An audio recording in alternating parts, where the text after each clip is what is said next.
जन्मदिन है, आशीर्वाद देने आऊंगा आपसे। हाँ, प्रणाम कर लीजिए, यही आशीर्वाद रहेगा। मैं थोड़ी देर पीठ में दर्द है तो डॉक्टर बाबा जी इसको क्या करे? ये बाबा जी क्या करे? जैसे किसी को रोग है, किसी को दर्द है तो डॉक्टर के पास जाए। आशीर्वाद दीजिए, ठीक है। आशीर्वाद से नहीं ठीक होता।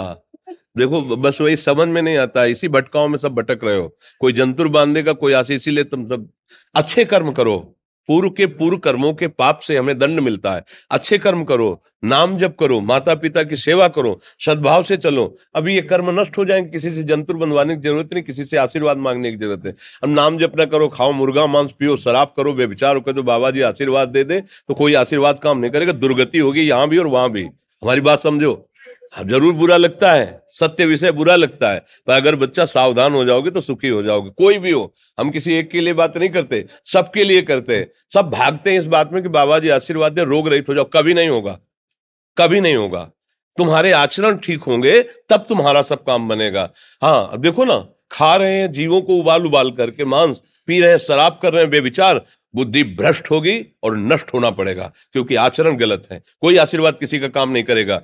आप अच्छे आचरण करो, माता पिता की सेवा करो, परिवार की सेवा करो, समाज की सेवा करो, नाम जप करो। शरीर में कोई छोटे मोटे कष्ट आवे उनको सह जाओ, आगे चलकर आप देखो कि कैसी उन्नति होती, अच्छा होगा, मंगल होगा। इस ब्रह्म में ना रहना किसी के आशीर्वाद से कुछ हो जाता है। हम आपको पक्की बात बताते हैं कि आज बाबा के यहाँ गए थे यार, पीठ में दर्द कम हो गया।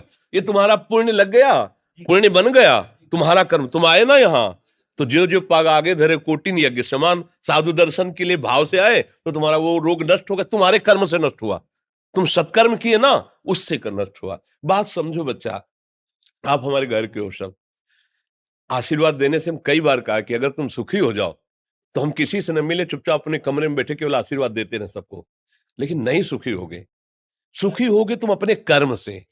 को न काहू के सुख दुख कर दाता, और निज कृत कर्म भोग सुन भ्राता। हे भाई, अपने कर्म का भोग ही आपको भोगना पड़ेगा। कोई भी तुम्हारे कर्म को नहीं मिटा सकता, एकमात्र भगवान। एकमात्र भगवान, मेरी बात मान लेना। उनकी शरण में और नाम जप करो, सब ठीक हो जाएगा। तुम्हारे भजन से होगा, तुम्हारे अच्छे आचरण से होगा, तुम्हारी धार्मिक प्रवृत्तियों से होगा। अब ये बात ना समझो तो फिर हम क्या कह सकते हैं? नहीं, हाँ यही तुम्हारा जन्मदिन की सफलता है कि हमारी बात मान लो, राधा राधा रटो, कोई नशा मत करना, अपने माता पिता की सेवा करो, समाज की सेवा करो जितना। और जो कष्ट है वो स्थायी नहीं है। आज विपत्ति आई, कल खत्म हो जाएगी। अभी दिन है, फिर रात आ जाएगा, रात है तो दिन आ जाएगा। ये क्रम चलता रहता है, हमें निराश नहीं होना। सूरवीर योद्धा की तरह हमें जीना है यार, कायर की तरह नहीं जीना है। जी ठीक है।